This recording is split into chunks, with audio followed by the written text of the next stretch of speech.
to Dr. Maitli's Music Therapy Channel. இன்றைய பதிவிலையும் Therapeutic Music in Detail என்ற தலைப்பில் சில செய்திகளை நம்ம பகிர்ந்துக்கலாம். இந்த பதிவில் சென்ற பதிவில் ஒரு விஷயத்தை சொன்னோம். அதாவது இசைன்னு ஒரு மருந்து போல பயன்படுத்தணும்னு. அப்புறம் ஆரோக்கியக்கேடு, ஆரோக்கியம் குறைபாடு உடையது, சுகம் குறைவாக இருக்கிறது அப்படின்னு சொன்னால் அந்த நேரத்தில் என்ன செய்கிறோம்? அப்போது எயில்மெண்ட்டுன்னு வச்சுக்கிறோம். உடனே ஆரோக்கியம் குறைபாடு உடையதாக இருக்கிறது, எங்கேயோ வலி இருக்குது, வலி நிவாரணியாக இந்த மருந்தை என்ன பண்ண முடியும்? பயன்படுத்த முடியும். அப்புறம் நோய் நிவாரணி இருக்குது, நோய் இருக்குது அப்படின்னா நோய் நிவாரணியாகவும் பயன்படுத்த முடியும். ஆனால் இந்த இன்னொரு இதில் இங்கே ஒரு முக்கியமான ஒரு ஆடட் ஒரு செய்தியை நம்ம இந்த பதிவில் தெரிஞ்சுக்கலாம். நம்ம பாடியில் இந்த சக்கரங்கள், அதாவது சக்கரா ஹீலிங் அப்படின்னு ஒரு கான்செப்ட் உண்டு. அதாவது நம்ம உடலில் இருக்கிற ஒரு முக்கியமான ஆர்கானுக்கு தகுந்தா போல் ஒரு இடத்துல இந்த நம்ம நாடியை பற்றி சொன்னோம். அதுவும் இன்னும் இருக்குது, டீட்டெயிலாக படித்து தான் ஆகணும்.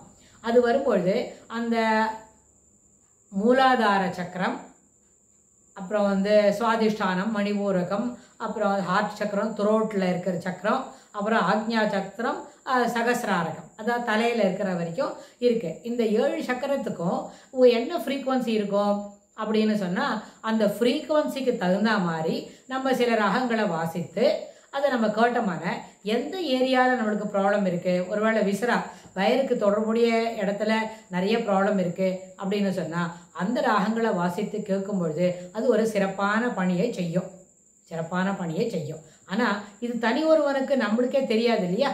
இப்போ ஒரு பேஷண்ட் வராங்க, அவங்களுக்கு எந்த சக்கரத்தில் ப்ராப்ளம் இருக்குது அப்படின்னு நம்ம கண்டுபிடிச்சிக்க முடியாது. ஆனால் அவங்க சொல்லுவாங்க எயில்மெண்ட் இங்கே இருக்குது, இது கீழே இருக்குது அப்படின்னு சொல்லுவாங்க. அப்போ மூலாதார சக்கரத்தில் பேக் சைடில் எதுவும் ப்ராப்ளம் இருக்குது, டுவர்ட்ஸ் ஹிப்பு அந்த மாதிரி இடத்துல இருக்குது அப்படின்னு சொன்னால் அந்த டெயில் போன்லலாம் ரொம்ப என்ன இருக்குது, வலி இருக்குது, பெயின் ரிலீவே ஆக மாட்டேங்குது அப்படின்னு சொன்னால் அதுக்கு தகுந்த மாதிரி அவங்கள வச்சு பார்த்து அந்த ஃப்ரீக்குவன்சியில் என்ன குறைபாடு இருக்குது, அதுக்கெல்லாம் சின்ன ஒரு மீட்டர் ஒன்று இருக்கும்.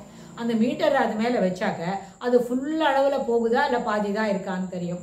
அந்த ஃப்ரீக்குவன்சி என்ன குறைபாடு இருக்கோ அதை தெரிஞ்சுக்கிட்டு, ஆனால் அந்த மூலாதார சக்கரத்துக்கு எந்த அளவில் ராகங்களை வாசிக்க முடியுமோ அதை வாசித்து அது அவங்கள தொடர்ந்து கேட்க சொன்னால் நிச்சயமாக அவங்கக்கிட்ட நிறைய முன்னேற்றம் ஏற்படும். அவங்களோட நடை உடை பாவனையில், அதுக்கப்புறம் அவங்களோட கிளாரிட்டி இருக்கும், ஈஸியாக நடக்க முடியுது, அதெல்லாம் நடக்கும். ஆனால் இது எப்படி ஒரு மருந்து சாப்பிட்டா ஒரு வலி நிவாரணியை சாப்பிட்றதுக்கும் இந்த மருந்து எடுத்துக்கிறதுக்கும் நிறைய வித்தியாசம் இருக்குது. வலி நிவாரணின்றது தட் இஸ் அலோபதிக் மெடிசனில் it is suppressing the pain receptor in receiving the pain பிளாக்கராக வேலை செய்யுமா இருக்கும்.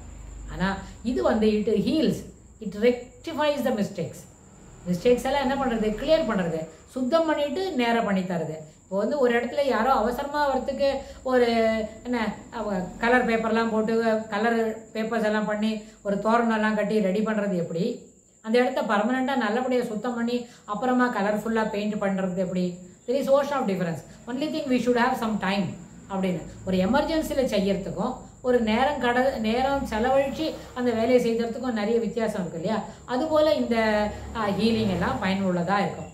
அதே மாதிரி ஆக்ஞா சக்கரம்னு ஒன்று இருக்குது. 2 புருவத்துக்கு மத்தியில் ஒரு இன்ச்சுக்கு ஒரு ட்ரையாங்கிள் போட்டோமான அந்த தட் இஸ் எஸ் அப்படின்னு ஒன்று உண்டு. எஸ்னா என்ன, சைடு ஆங்கிள் ரெண்டும் ஒரே ஈக்குவலாக இருக்கும். அதாவது எல்லாமே 60 டிகிரிஸ் இருக்கும், சைடு எல்லாமும் ஒரே ஈக்குவலான மெஷர்மெண்ட்டில் இருக்கும். அந்த மாதிரி ஒரு பாயிண்ட்டு நம்மளோட 2 புருவத்துக்கு மத்தியில் கண்டுபிடிச்சிக்க முடியும். அந்த இடத்துல எப்போவுமே ஆக்டிவாக இருக்க மாதிரி சில ராகங்களை வாசித்து நம்ம கேட்டோமான மைண்ட் எப்போவுமே கிளியராக இருக்கும். எந்த பாடம் சொல்லி கொடுத்தாலும் நல்லா பதியும். இதை நான் நினைப்பேன், வகுப்பறைக்கு எடுத்துன்னு போய் பிள்ளைங்களுக்கு சொல்லிக் கொடுக்கணும் அப்படின்ற ஒரு அபிப்பிராயம் இருக்குது. அந்த ப்ராஜெக்ட் செய்யும்பொழுது it will be of good use அப்படின்னு நம்மளுக்கு தெரிய வரும். அது நம்ம முதல்ல ட்ரையலாக ஒரு சில 10 பசங்களுக்கு அதை சொல்லி கொடுத்துட்டு அந்த ரிசல்ட் எப்படி இருக்குதுன்னு தெரிஞ்சுக்கிட்டோன்னு வைங்க, ரொம்ப அளவில் அது பயனுள்ளதாக இருக்கும். பெரிய பயனை அதுலேருந்து நம்ம we can derive more fruits from that அப்படின்னு நம்ம தெரிஞ்சுக்க முடியும். ஸோ அதனால் இதெல்லாம் இண்டிவிஜுவல் டிஃப்ரென்சஸ் தான். But this can be made as a generic medicine. இப்போ சொல்கிறோம் இல்லையா, ஒரு பேராசிட்டமல் சாப்பிட்றோம், ஒரு வலி நிவாரணியாக எடுத்துக்கிறோம் அப்படின்னா அந்த வலி நிவாரணியாக எடுத்துக்கிறதுக்கு எப்படி ஒரு பொதுவான ஒரு மருந்து எடுத்துக்கிறோமோ அதுபோல் பொதுவான சில இண்டிவிஜுவலைஸ் பண்ணாமல் பொதுவான அளவில் இந்த ராகங்களெல்லாம் வாசித்து நம்ம பயன்படுத்தினா அதற்குரிய பலன் அதனுடைய பயன் வந்து சிறப்பாக இருக்கும். பலனும் நிறைய கிடைக்கும், பயனும் பெரிய அளவில் கிடைக்கும் அப்படின்னு சொல்லி இந்த பதிவை நம்ம நிறைவு செய்கிறோம். இதுக்கு தொடர்புடைய செய்திகளை வரப்போகிற பகுதிகளில் பார்க்கலாம். Thanks for